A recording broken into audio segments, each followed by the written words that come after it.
G'day people. I've done this years ago, but I thought it might be good to bring this up again.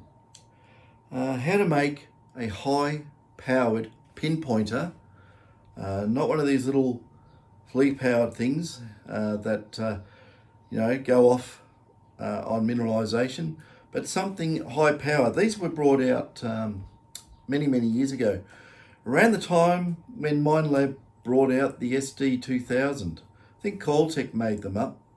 They're very simple if you know how to do it. And what you need to do if you want to make a high power pinpointer for your Minelab or any other PI detector that is a standard configuration, such as that QED or what else is there? That TDI. I don't know all the detectors out there, but anyway, what you need is one of these ferrite rods.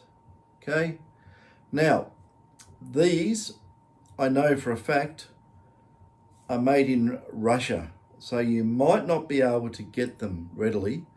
I used to buy these by the thousand from Russia, and the reason I bought these is because I used to make up HF high power balance for HF radio antennas, and because these are an open structure, they don't saturate. You can put, I think a couple of these I was putting about 1 kilowatt through them, and had no problem. They never got hot, so they handle a lot of power. So anyway, if you want these, now in Australia, JCAR have these. JCAR, which is, it's very much like a Tandy or a Radio Shack sort of place for the Americans. Like a Dick Smith that was around for years and years here till it went belly up and whatever else happened to it. But I used to buy these from Russia for about, I think, 54 cents each. Now they're about $6 or so, $6.50 or something. Anyway, that's what it is. The JCAR part number is L for Larry, F for Freddy, 1012. And for those, if you want to get one, it's actually, what does it say on it? It's 9 millimeters by 180 millimeters. But we can press these into service using them for high power pinpointer. Now, for those who want to scan, I don't know if you can scan a barcode, can you? You may be able to. Anyway, that's its barcode. It's probably a bit blurry. Anyway, that's the part number. You could probably get these elsewhere, but don't try and get them out of Russia. You won't be able to. You might be able to get them out of the Ukraine. I think that's okay, all right to go to, but that's what the whole thing is based on, one of these ferrite rods. Now, I've done part of one already, and the reason is, if I was actually going to go step by step on how to make one of these pinpointers, it would take a lot of time, and you don't really want to watch this. It's not a production thing, it's just a one-off. So I'll tell you how to make it anyway. And I've done one here, as you can see, this one is wound already. That has 70 turns of wire on this. And I've just chopped off an old mono cable, off an old mono coil, not being used anymore. You know, the coil's stuffed, I think. But anyway, that is the main guts of it. So we've got 70 turns, and that takes it to about 320 microhenries. But the thing is, you want to get the right type of wire, and also you want to get the right amount of strands and so forth, and get the resistance right, because there's it's not like a normal coil. There's not as much wire as in a normal coil because you've got the ferrite upping the inductance. So if you use 1 mil wire like you'd use in a normal coil, your detector will shut down or probably blow up because it'd be looking at a dead short circuit near enough. So you've got to use thinner wire, which is actually good. So I'll put this back up here. I hope it stays there. Okay, there's a lot of process to doing this because if you just used it like that, you touch the ground, it would sound off. You need to shield it. We'll show you how to do that. Now, reach behind me here because I can see in the camera. This is the wire. It's a good type of wire to use. It's only PVC, and the important thing about this wire, so I get my little snippers here with the hole in it, so I can use it to do that. Don't know if anyone's ever seen my video on that, but you get a pair of these type of cutters, and you get a sewing needle, and you just try and cut the sewing needle, and it'll put a hole, a half hole on each side of the blade. Use it as a stripper. Works really well. And anyway, I don't know if you can see this. We'll see how we go. I'll put my hand there. Oh, it's probably knock off all the light, but you need it's not going to focus on that. But this is 7 strands of 0.02 millimeters. What that is in imperial, I don't know. I'm just reading off the label. So notice all the strands too. I'm trying to get in the light. All these are tin plated. It must be tin plated wire or else it will not work. So you can use very, very thin Litz wire. You don't need to. Just use tin plated El Cheapo wire. 7 strands, 0.2 millimeter. It doesn't have to be exactly like this. You'll get away with more strands, a little bit thicker on the strands. But the thing is, this actually wound up at about 1.2 ohms in resistance, which is it's still fine for the detector for a pinpointer. And you can probably get away with, maybe using this sort of size, 20 strands, and you'll still be within ballpark. But I had this on hand. It's cheap. It works. Just PVC hookup wire. It actually says, where are we? I'll tell you what it is. It comes from JCar as well. Pro Power equipment wire. Part number 1219325. 7 times 0.2 millimeter tinned copper. It's 100 meters on this.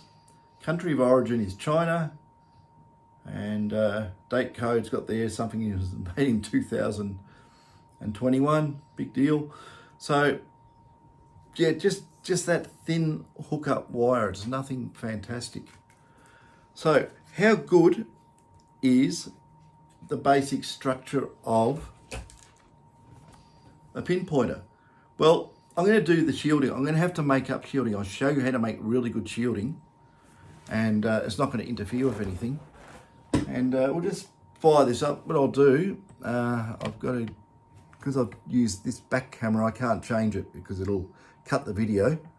But what I'll do, I'll wind this up a bit so you can see it. I've got that one sitting up there. It's on a little bit of cable, old cable. And I've got it sitting on a GPX 5000 if you want to see that. There it is. So it's sitting on GPX 5000. This will work on any of those. It'll work on any of the detectors I mentioned, but if you want to know the Minelab range, it'll work on. If you want to get an old detector, the old detectors are fine for looking at big gold deep, but anyway. SD2000, SD2100, SD2100E. I had an extra gain stage in that one. SD2200, D, I think. I don't even know if that's applicable. It's just a 2200. They'll all work the same. What else we got? GP Extreme, the blue one. GP 3000, GP 3500, GP 4000, GP 4800, GP 4500. How's that? And GP 5000. It will not work on any of the newer detectors like the the 6000 or the 7000 because we haven't got a dongle to say, hello, we're a coil. So it'll only work on the older detectors, but that's no problem. If you're using big coils to find big gold and you want a high power pinpointer, so you don't, open up a hole the size of the Grand Canyon, basically you need a pinpointer like this, because the little ones, they probably may not respond to a target the size that a normal detector coil is getting, especially if you've got a big coil and you might be really, digging sideways or digging down when you should be digging sideways and whatever else. I've had this happen. I dig a great whopping hole and I'm got the coil and I'm going, wow, in the hole. And you know what happens? You go, God, it can't be this deep. And you open up the hole and there it is in the bottom. It fell out the sidewall, right? So that when people find, you see people saying they found this nugget at some ridiculous depth, and you know damn well, right, it's impossible to detect at that depth. It was in the sidewall of the hole and fell out. But anyway, we'll turn this GPX 5000 on. And just to give you an idea, this is acting as a mono coil, so it's going to be noisy, right? I hope you can hear it over there. The speaker's buried over there, so I'll aim the speaker over here a bit. I'll turn up the threshold maybe a little bit. Now this detector here has got my variable gain on it, so it's actually turned down. Now, 0.05, tiny little speck.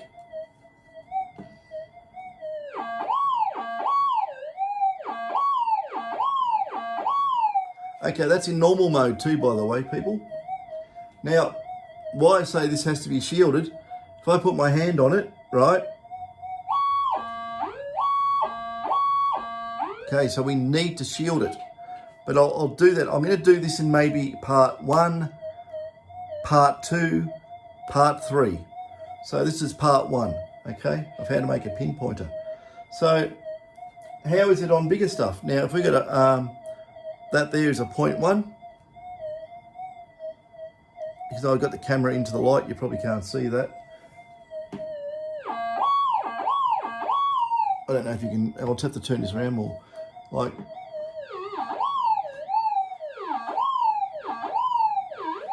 now that's a 0.1, but you got to mind you too, that because I've got this acting as a mono in the room with all the electrical interference, I've got the gain. This one here has got front end gain. Let's move that over ferrite rod. This one here is modified with front end gain, and the front end gain on this is 0, okay? So we've got 0 front end gain. I'll turn it up a bit. And it's going to go noisy as hell, but you can still get an idea.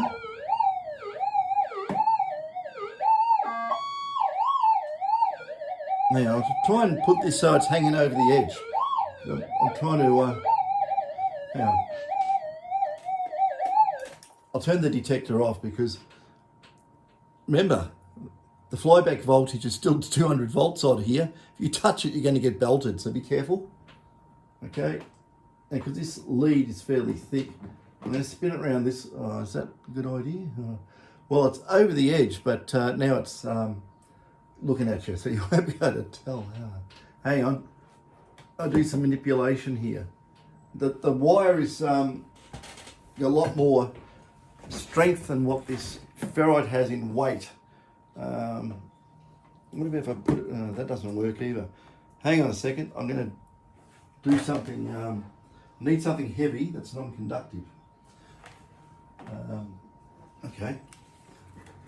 Not the best, but a bottle of methylated spirit. It'll do. Bonk. Okay, we'll come this way. Now, so I've got it over the edge now. Now I can we can have a good go at it. Okay, now remember, this is on normal mode. It is not in enhance.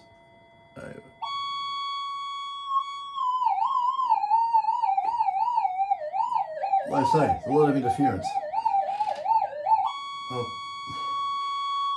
I'll turn it down a bit, it's just too loud. You know, say if you had a battery size nugget, 9-volt battery.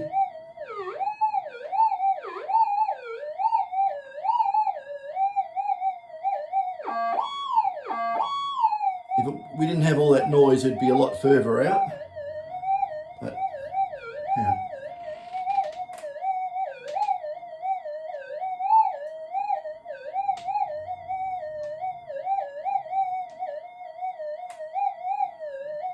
In the noise, I can get it out here. So in real life, we'd probably be out here somewhere.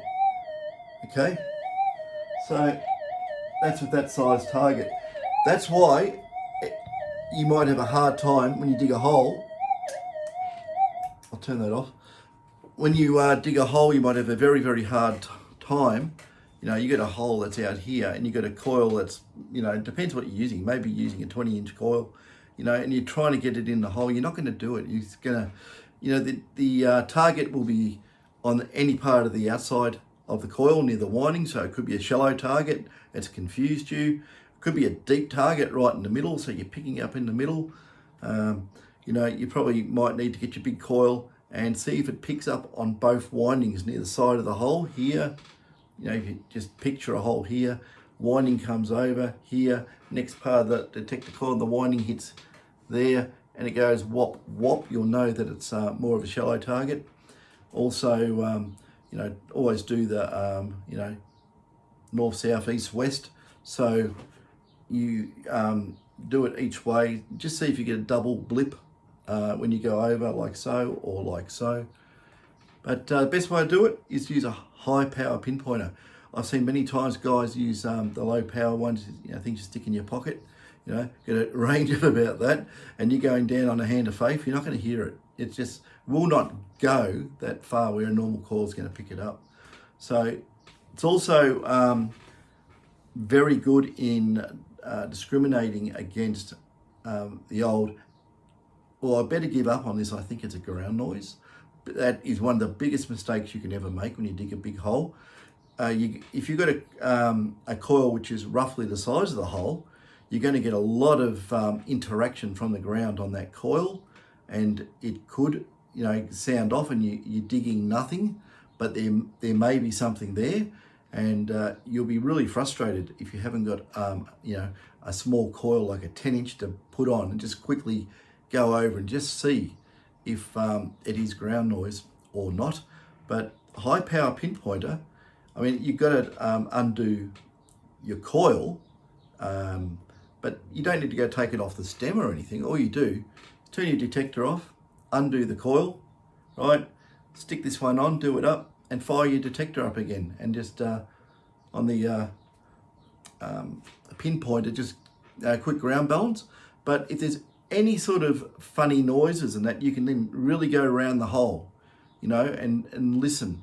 If it's same noise all the way around here, and then you go down and it's the same noise again, it's probably some really strong mineralization.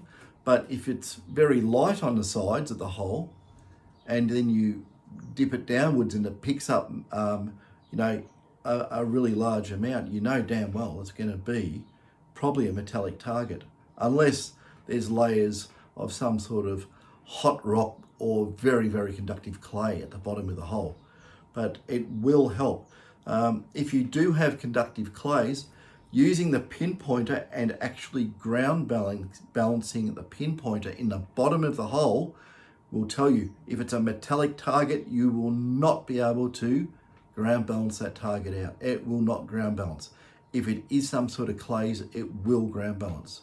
Any type of mineralization, which is not metal or metallic or polymetallic, you know, it's going to ground balance that stuff out. It just will. I've never had anything that won't ground balance like that. I've tried to ground balance gold out, and it can't do it. It's the detectors are set up not to do that. So anyway, how to wind this gadget.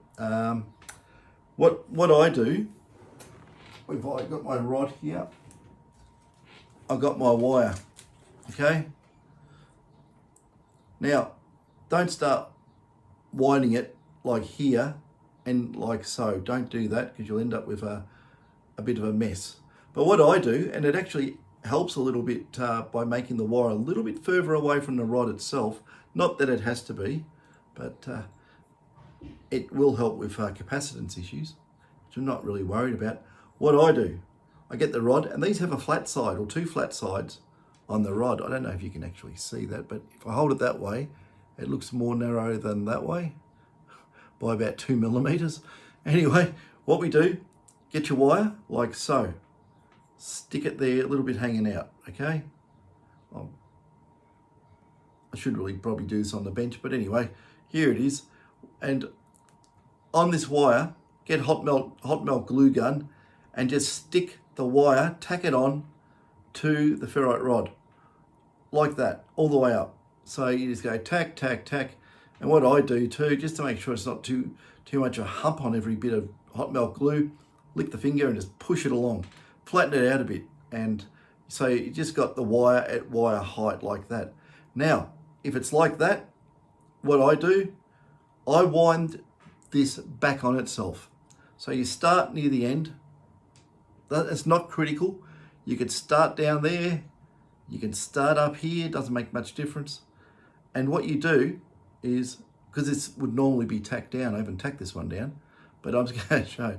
I'll get one wind on it. It should stay there. Okay, and it doesn't matter if it's counterclockwise or clockwise. Doesn't make any difference.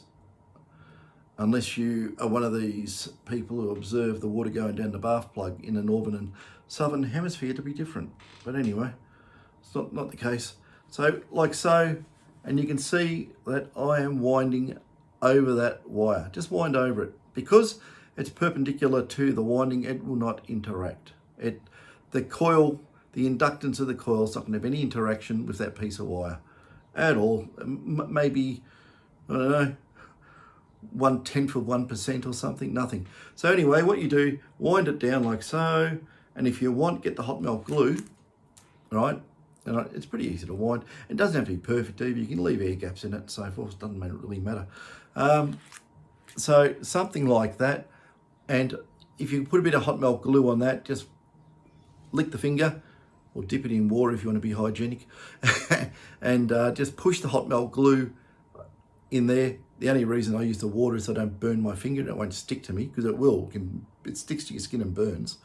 And just push it in, keep it nice and flat, wind it all the way down, and tack that out the end there. So basically, we'll get this one here. You can see I've just tacked those two wires together. They just run side by side like a little parallel transmission line. Not critical, but just leave a tail out the end, like so. This will work as a pinpointer if you actually put it in a plastic sleeve so you can't touch it, right? And put in a bit of plumber's tube and use a rounded end. You know what the plumbers use for water, and fill it up with styrofoam or something like that. Just something airy and fairy. You can use it in beach sand, not down the waterline because it's very conductive. But if you want to use it as a pinpointer for beach sand or non-mineralized soils, you can actually use it without a shield, right? But if you're in the gold fields or you're in the beach, you got to shield it, or else every time it goes anywhere near salt water, wet sand, any type of mineralized goldfield material, it's going to scream. So that is the pinpointer. Well, it's going to be one anyway. But I'll just put that mefo back there. It should be right. But you know, just to have a look. Oh, I'm poking it at the thing again. But say I get this and I put this in. Let's put it in enhance. So it's in enhance at the moment, right? I'm running hardly any gain on the detector because obviously it's mono. You know, just like if I put this into cancel, right? A mono in cancel doesn't work. You got to remember that. But it may still make a little bit of a noise. Well, actually, I better turn it around. Hang on, turn this off. I do things in the right order because those wires are just floating there. If they touch, it might do some damage. So I don't want to do that. It's not my detector. This one's customer's detector. I've done some repair work on. So stay there. Okay, there we go. We can see that. Now we'll turn this back on. And like I say, I've got it in cancel. It's completely cancelling its signal, but there's always an offset in these detectors, isn't there? Otherwise, you wouldn't hear anything. But say if you did that, instead of using it in mono and turning all the gain down, and you're trying to get something in a really noisy environment and you're near power lines or under power lines, you know, even 220 kV, huge power lines, your detector's going completely bonkers, you could put it in cancel mode, right? And obviously it still works a bit.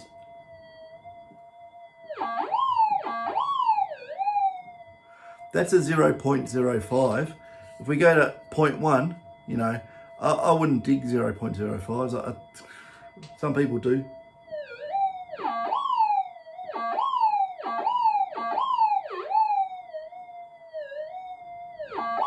But if you're near power lines and you're looking for very tiny gold, you're probably better off using a VLF type pinpointer that's not affected by power lines. But you know, even that, you know, it should still be fairly sensitive to something like a battery. I mean, in enhance, it'd be more sensitive in normal mode, but. And I've got the gain turned down as well, so I can actually turn the gain up on this. It should actually give more cancellation. But we got a little bit of an offset, so we'll get a net gain. Now, I'll go, that's full gain, full front end gain.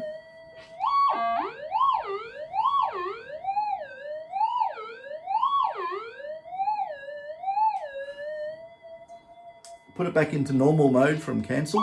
Oh, sorry. What am I doing? I mean, I'm going to take it out of enhance and put it in normal mode.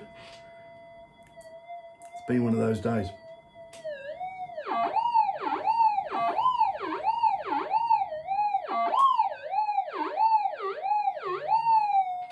And we'll try special, as in fine gold, just see what it does.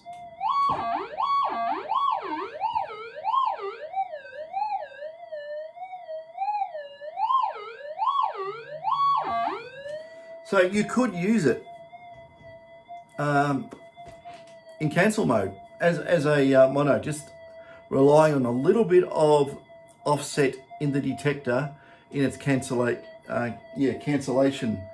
of you know, both channels coming in. But and you could probably use it unshielded too. So maybe you wouldn't need to shield it if you run it in cancel mode. It's not the optimum way of doing things. It sounds really bizarre doing that, but it seems to work. So I'll just take this off. I've got this detector on full gain, by the way. So if you actually put it in a plastic sleeve, it's cancelling out all the low frequency noise and interaction. It's a little bit there, but I can actually, you can hold that, and, you know, get your target. Still works as a high power pinpointer. I think that's quite amazing. Just watching those wires there, they don't touch. So.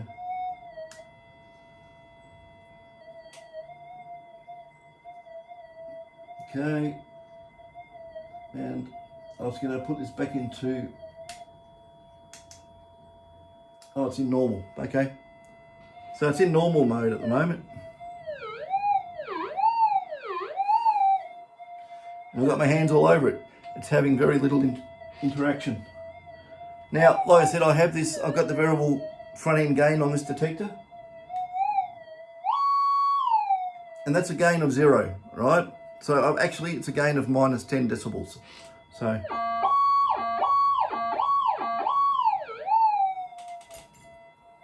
And on a gain of 0, you can do what you want with this.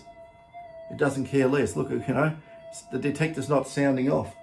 The only other thing we probably want to check does it get rid of hot rocks. Now, we'll put the gain up a little bit, and I'll put it into tracking, right? So the detector's in tracking. It's going to sound off if I touch the ferrite, because this will become part of the ferrite, or it want to join as a part of the structure. But it basically ignores that. So it ignores hot rocks. I'm just touching the winding, it's going to go off if I do that. But if you had this in a little casing, you know, and this can't actually touch anything, it's not going to go off. So, and I've got this on low gain too, so we'll just try on the high gain. That's full bore. In normal mode, which normally makes, you know, detectors go nuts with hot rocks.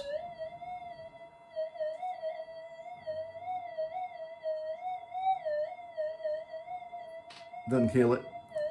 Wow, I can feel the magnetic field from the coil pulling on this. That's amazing. It's actually grabbing it as I move it. Oh my God. Actually, I don't know if I can show the effect of that.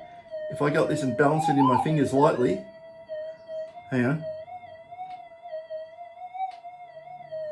It's too heavy to do. But I can feel it tugging on this. It's actually, it feels like it pulls it down and then lets go. But very, very fast. It's a strange feeling. Yeah. I can pull on it. That's how much iron's in this. So how's that for a very quick, effective pinpointer? You could use that down in salt water too. I'd say it would not sound off as long as it was encased. You could probably put that in 25, oops, no, not 25. I'm going to think back from my days of electrical work, and I would stick that in 15 millimeter white PVC. I use plumber's pipe because plumber's pipe doesn't get affected by UV as much as the other type of pipes. If you use the grey stuff or even the orange that is meant to be buried, of course, you know, it can get UV affected, but white plumber's pipe, getting tongue-tied, will work.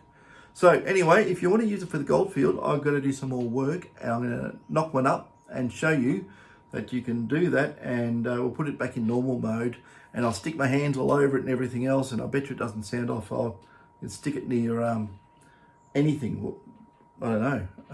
I haven't got a beach nearby, but you know, I just know that it will work. I've made these in the past anyway, and they all work fine. So, you know, old mono kicking around, or buy an old mono off the internet. There's tons on Facebook in the gold groups. Someone's always selling mono coils, double D coils. If you wanted to make it one of these for double D coil, you could as well. Just don't use the receive winding, and just join all the inner connectors, the 3 top ones and the 2 bottom ones, and away you go. You can use double D cable. If you're really, really clever, you could actually use double D cable, make 2 of these and make them in antiphase, and that would act as a, you know, well, you don't have to make an antiphase as such, just make 2 of them, and then use cancel mode on the detector, right? And it'll cancel all interference except for when you move it near a target. It'll have a cancellation point right in the middle of the 2 coils, if there's one here and one there. But as you go past it, it will sound off. So, and you could offset it. You could do all sorts of things and make it sound off while getting rid of most of the electrical interference, if you got that much of it. Because, you know, you got to think of this too, right? Ferrite rods, okay. Do you remember ferrite rods in little AM radios? I don't know, a few people won't know anything about what I'm talking about, but anyone who's been around a while will know about ferrite rods in radios. In old valve radios, the ferrite rods were about this big actually, and modern radios, they are little flat bars and, I don't know, about so big. But the thing is, they had lots and lots of turns of wire. And these AM radios with this type of antenna would pick up an AM radio station you know, 200 miles away. So, you know, maybe it'll pick up noise as well. But you know, it's not tuned for AM radio frequencies. It's not specifically tuned to that part of the spectrum. So I don't think that would be an issue. And there we go. The wire fell off because I'm wiggling it around.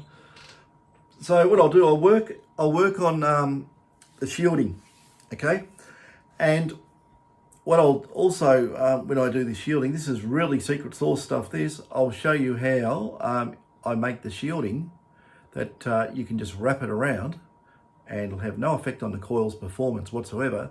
And you can apply this to making your own coils at home as well. A lot of people make coils and whatever they shield it with, it absolutely kills the coil's performance. It interacts with the coil too much. It interacts with the magnetic field of the coil and partially tries to short it out and dissipate energy in the material they've used. I will show you how to do it to make an absolute brilliant coil. I'll give some pointers on that. And yeah, that's it. Well, this is part one. Part two will be coming up, I don't know, maybe tomorrow, maybe later tonight. We'll see how we go. Catch us.